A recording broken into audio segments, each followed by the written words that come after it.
चलो आज क्या देखा जाए? हिंदी। हिंदी है, सोमवार है ना, हिंदी डे यार, हिंदी चलता है। मतलब आज क्या रिवीजन कर लिया जाए? पाठ और उनके लेखकों के नाम, पाठ और उनके लेखकों के नाम। चलो इसमें रहता है, क्या रहता है? संदर्भ लिखने के लिए आता है, व्याख्या लिखने के लिए आता है ना। उसमें पाठ का नाम आवश्यकता पड़ती है, आवश्यकता पड़ता है ना, पाठ का नाम और लेखक की आवश्यकता पड़ती है। ठीक है। चलो तो आज चलते हैं, पहले सबसे पहले देखते हैं हिंदी गद्य में, हिंदी गद्य में पाठ का नाम और उसके लेखक, और उसके लेखक। ठीक है ना जी? बताओ कक्षा 10 में पहला पाठ कौन है? अरे आचार्य रामचंद्र शुक्ल लिखे है ना। पाठ का नाम क्या? मित्रता। कौन है? मित्रता। मित्रता मित्रता मित्रता नामक पाठ के लेखक कौन है? आचार्य रामचंद्र शुक्ल। आचार्य रामचंद्र शुक्ल। आचार्य रामचंद्र शुक्ल। बताओ उसके बाद आता है दूसरा पाठ। दूसरा पाठ के लेखक, दूसरा पाठ कौन है? ममता। ममता है ना जी, ममता। मित्रता मतलब मित्र के बारे में, ममता मतलब ममता। ममता किसके अंदर ज्यादा होता है? मातारी के अंदर, यानी माँ के अंदर सबसे ज्यादा ममता किसके अंदर पाया जाता है? माँ के अंदर। चलो ममता नामक पाठ के लेखक कौन है? जय शंकर प्रसाद। जय शंकर प्रसाद। उसके बाद तीसरे पाठ के लेखक कौन है? तीसरा क्या लिखूं, क्या लिखूं, क्या लिखूं पाठ के लेखक कौन है? पदुम लाल पुन्नालाल। पदुम, पदुम लाल पुन्ना लाल बख्शी। ब अदख सी, यही है पदुम लाल पुन्नालाल। गलत नहीं ना जी? पदुम लाल पुन्नालाल बख्शी।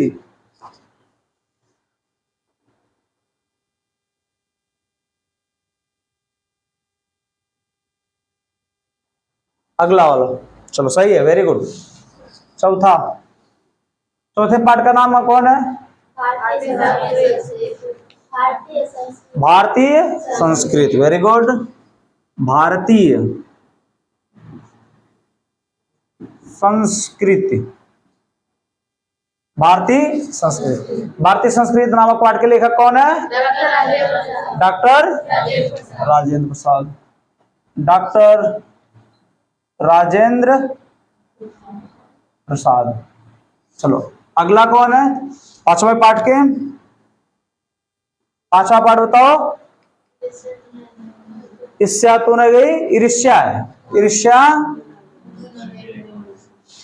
ईर्ष्या तू न गई मेरे मन से। ईर्ष्या तू न गई मेरे, बताओ कौन है? रामधारी सिंह दिनकर। कौन है? रामधारी सिंह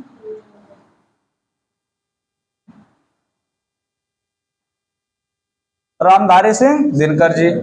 और कोई है? और है ना? पांचवा पाठ है क्या? और कौन है?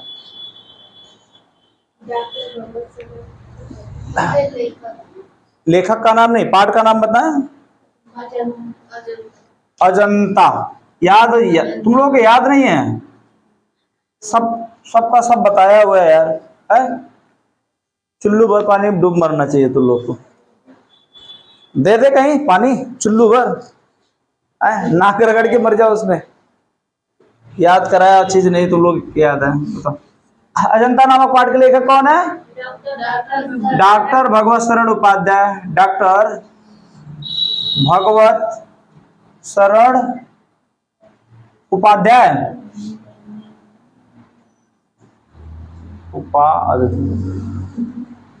बाबा शरण उपाध्याय जी हैं। अब उसके बाद लास्ट वाला पार्ट कौन है? अरे वाह, पानी पानी में चंदा, पानी में चंदा और चांद पर आदमी। बहुत मस्त पाठ का नाम है, पानी में चंदा। देखो यहाँ कामा होगा शायद, है नहीं है?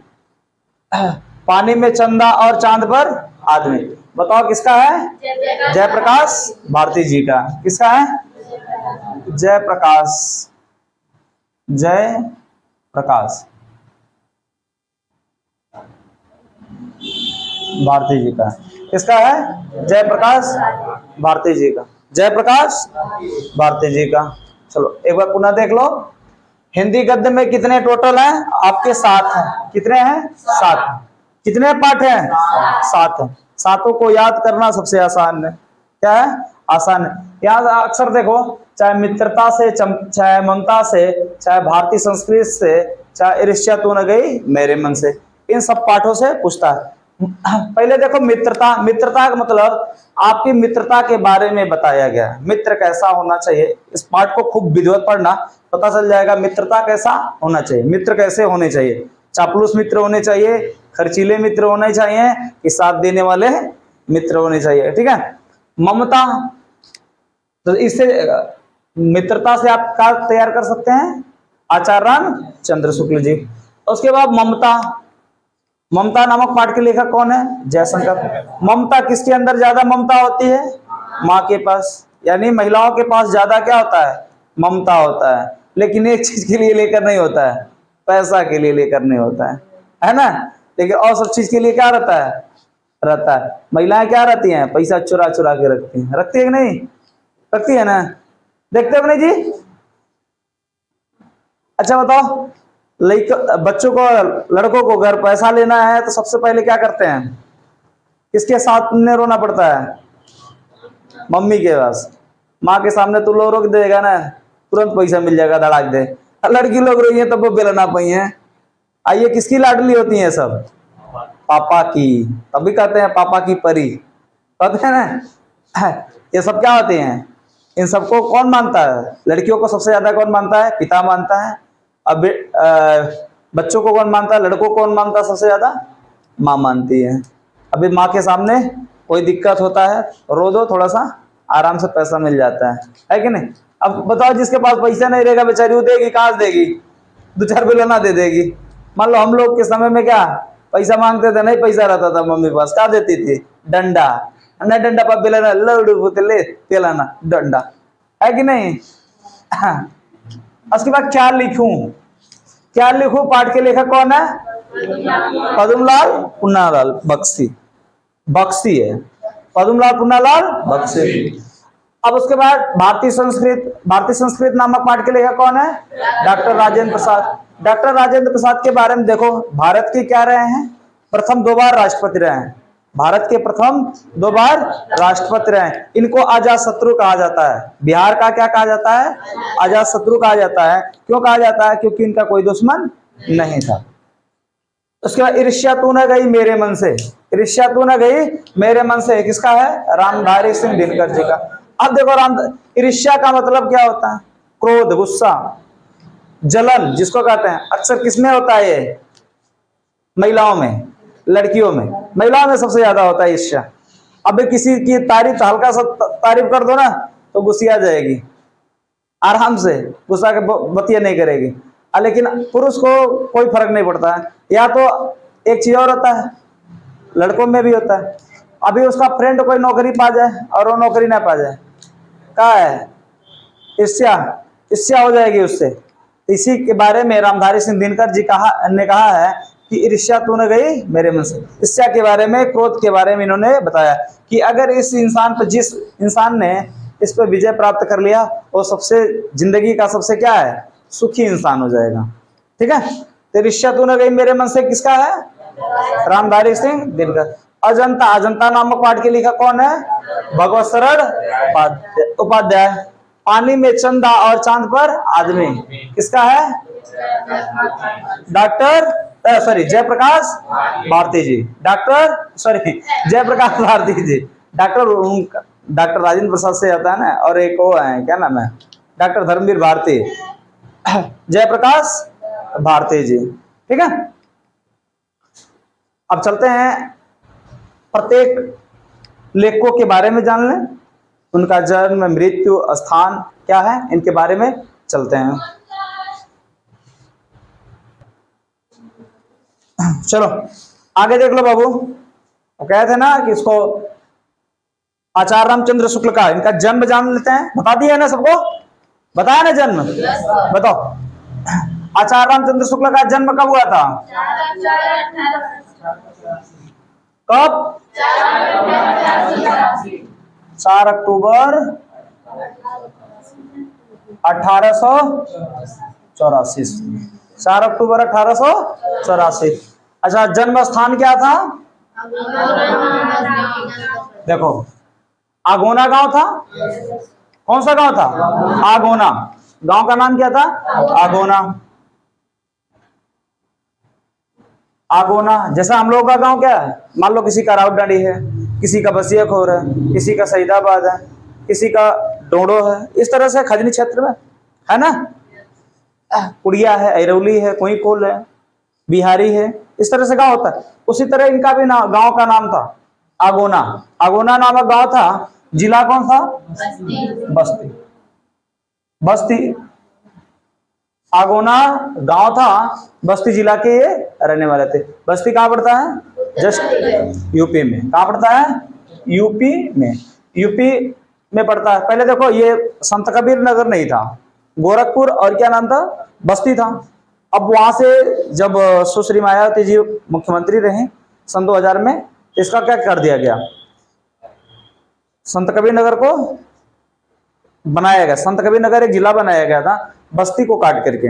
बस्ती जिले को, बस्ती बड़ा जिला था, गोरखपुर का भी कुछ हिस्सा गया है, उसको काट करके एक जिला बना दिया गया, जिसका नाम क्या पड़ा? संत कबीर नगर। क्या नाम पड़ा? जो एक कबीर, संत कबीर जानते हैं आप, आपके यहाँ कहाँ है? मगर में, उन्हीं के नाम पर इसको रखा गया था। अगोना है। अच्छा हाँ, अगोना। उसके बाद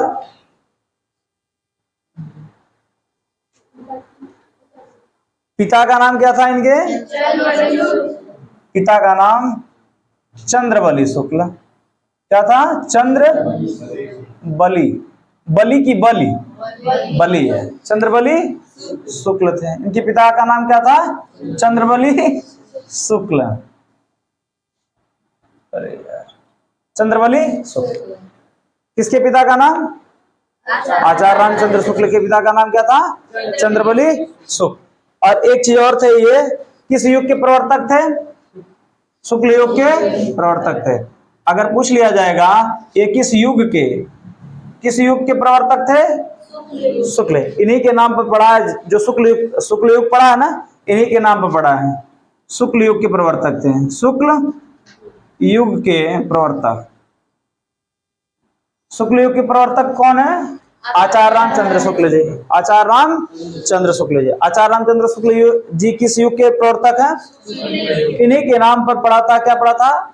शुक्ल युग। शुक्ल युग जो जानते हैं आप, पढ़ते हैं ना, आता है, क्वेश्चन आता है, इन्हीं के नाम पर पड़ा था। ठीक है।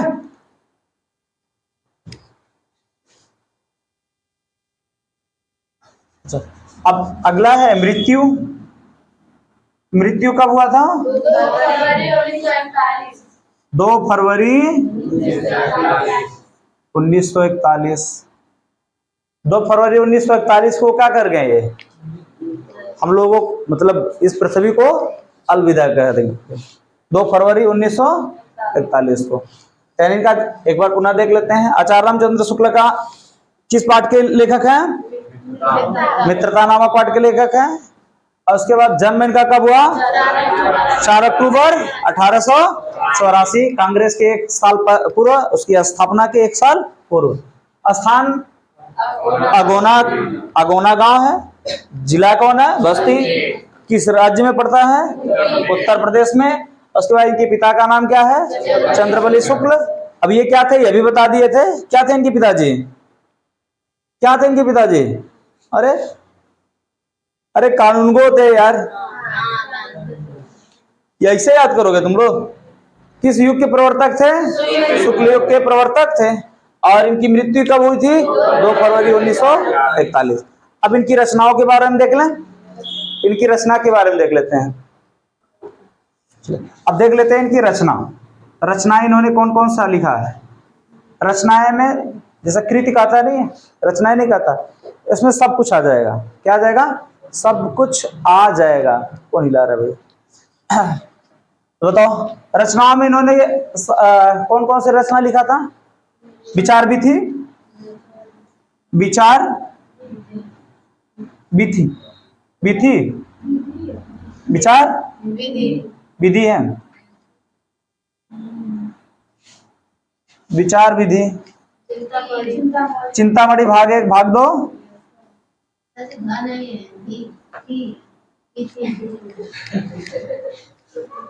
इतना भी तेज ना बोलो। चलो, विचार विधि है। उसके बाद चिंतामणि भाग 1 भाग 2 है। चिंतामणि भाग 1 व 2, चिंतामणि भाग 1 व भाग 2। और क्या है? रसमीमांसा। रसमीमांसा इन्हीं का है। कौन सी रचना है? और रसमीमांसा इन्हीं का है। रसमीमांसा त्रिवेणी, सूरदास, सूरदास, बस केवल सूरदास है? आलोचना वगैरह होगा कुछ? हाँ, सूरदास आलोचना में आता है। हाँ, उसके बाद इसी में आता है एक और रचना इन्होंने लिखा, हिंदी साहित्य के इतिहास। हिंदी साहित्य के इतिहास। हिंदी साहित्य के इतिहास किसकी रचना है? आचार्य रामचंद्र शुक्ल का। आचार्य रामचंद्र शुक्ल की कौन सी रचना है? हिंदी साहित्य का इतिहास। अब देखो, अभी और भी बहुत सारे हैं, जैसे जायसी ग्रंथावली है। कौन सा है? जायसी, जायसी ग्रंथावली, जायसी ग्रंथावली है। और है अगला का नाम तुलसी ग्रंथावली है। क्या है? तुलसी ग्रंथावली, तुलसी ग्रंथावली। और क्या है? भ्रमर गीत भी, भ्रमर गीत सार भी इन्हीं का है। भ्रमर गीत सार, भ्रमर गीत सार। और भी इनकी रचना है। कौन सा है? सागर है, सागर। और कौन सी रचना है? बस इतना इंपॉर्टेंट जान लो, ठीक है। इसमें सबसे इंपॉर्टेंट कौन है? त्रिवेणी है। कौन सा है? त्रिवेणी, जो आपके उसमें किसमें पूछा जाता है एग्जाम में? या तो विचार विधि पूछा जाता है, या चिंतामणि भाग 1 भाग 2 पूछा जाएगा। आपसे पूछ लिया जाएगा ये हिंदी साहित्य के इतिहास किसको कहते हैं? हिंदी साहित्य का इतिहास किसकी रचना है? तो किसका बताएंगे? आचार्य रामचंद्र शुक्ल। यही आपसे पूछा जाएगा बोर्ड के एग्जाम में। जो पूछा जाएगा, या तो त्रिवेणी पूछ लिया जाएगा, या हिंदी साहित्य के इतिहास पूछ लिया जाएगा, विचार विधि पूछ लिया जाएगा, या चिंतामणि भाग 1 भाग 2, इसमें से रहता है। लेकिन वैसे याद तो आपको पूरा होना चाहिए, होना चाहिए ना। अब इसके बाद चलते हैं किसके तरफ? जयशंकर प्रसाद जी की तरफ।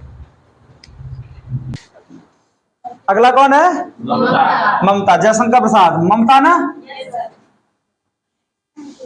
ममता। जयशंकर प्रसाद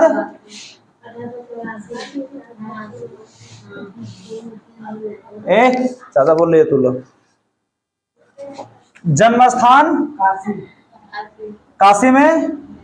पहले इनका डेट बता दो। 1889 में। कहा हुआ था? काशी। काशी कहाँ पड़ता है? बनारस में। कहाँ पड़ता है? बनारस। बनारस कहाँ पड़ता है, किस राज्य में, किस राज्य में पड़ता है, यूपी में। छेद डालेंगे, बताते रहेंगे, आ जाएंगे तो कुल हीरोपंती निकल जाए।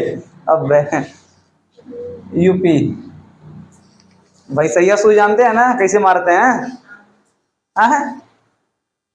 आज बच गए कल नहीं बचेंगे। एक को दिन क्लास मिस करिए तब बताते हैं। बताओ इनके पिता का नाम, देवी प्रसाद, क्या नाम था, देवी प्रसाद था, देवी प्रसाद था। अब इनकी और क्या था, ये मृत्यु, मृत्यु बताओ कब, 1937 में। कितने वर्ष की उम्र में, मात्र 48 वर्ष की आयु में। छह रोग जानते हैं ना क्या होता है, टीबी, जिसको आप लोग कहते हैं, आज कहते हैं टीबी। टीबी रोग से ग्रसित हो गए थे, इसकी वजह से इन्होंने इनका क्या हो गया था, देहांत हो गया। देखो इनकी जिंदगी में बहुत सारी कठिनाइयां हैं, बहुत सारी कठिनाइयां हैं, बहुत सारी कठिनाइयों का सामना भी उन्होंने किया। सोच लो, इनके माता पिता, भाभी, भैया, फिर इनकी 3 पत्नियां थी, तीनों का देहांत हो गया। इतना लंबा संघर्ष किया इन्होंने, फिर भी इन्होंने पढ़ाई की, इतना सारा कुछ किया। ये हम लोग के लिए क्या है, एक प्रेरणा स्रोत है कि इन्होंने किस तरह से इतनी समस्याओं को झेलते हुए भी इतनी पढ़ाई की। और हम लोग क्या, एक दो ठे आ जाता है, यही है क्या नाम, कील लग जाता था, वो कहते नहीं सर जी क्या हो गया था, फोड़ा हो गया, फंसी हो गया, चोट लग गया है कि नहीं, शीशा लग जाता है हल्का सा, या ठेस लग जाता है, अगले दिन खटवास पटवास लेके बैठ जाते हो, तुम लोग बैठ जाते हो ना। ऐसा करना चाहिए नहीं। देखो मेन तुम लोगों का मंत्र क्या होना चाहिए, मेन तुम लोगों का पढ़ाई। सबसे पहला क्या, पढ़ाई, पढ़ाई के बाद दूसरा कोई भी काम करो, सबसे पहला क्या, शिक्षा अर्जित करो। चलो अब इनकी, अच्छा बताओ ये किस युग के प्रवर्तक थे,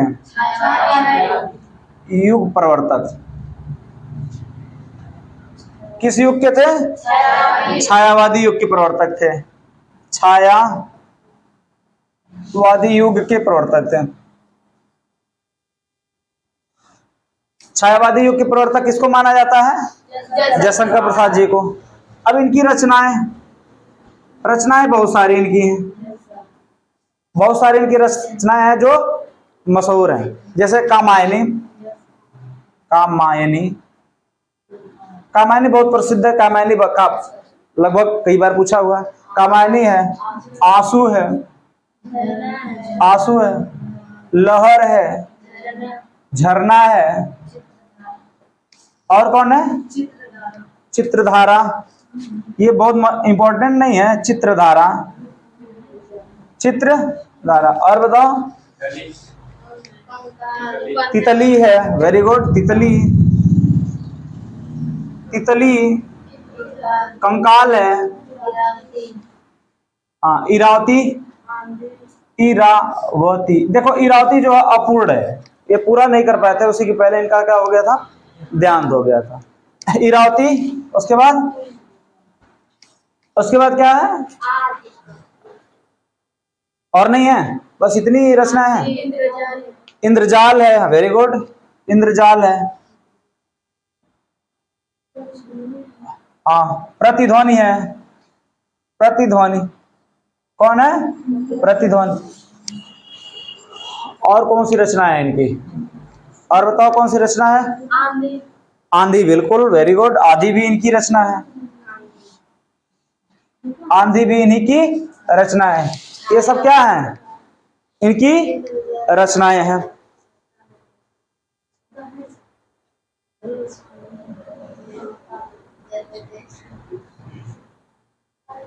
आकाशद्वीप भी इन्हीं का है, छाया भी इन्हीं का है, आकाशद्वीप, और कौन है, छाया,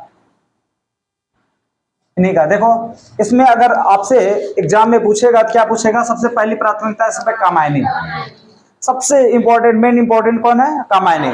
कामायनी के बाद आंसू, लहर, झरना, ये नहीं पूछता है। ये तितली, कंकाल, इरावती, ये आधी पूछ लेता है आपसे। ठीक है। और इसमें बहुत इंपॉर्टेंट नहीं है, लेकिन आपको क्या करना है, सब कुछ तैयार करके चलना है, ठीक है।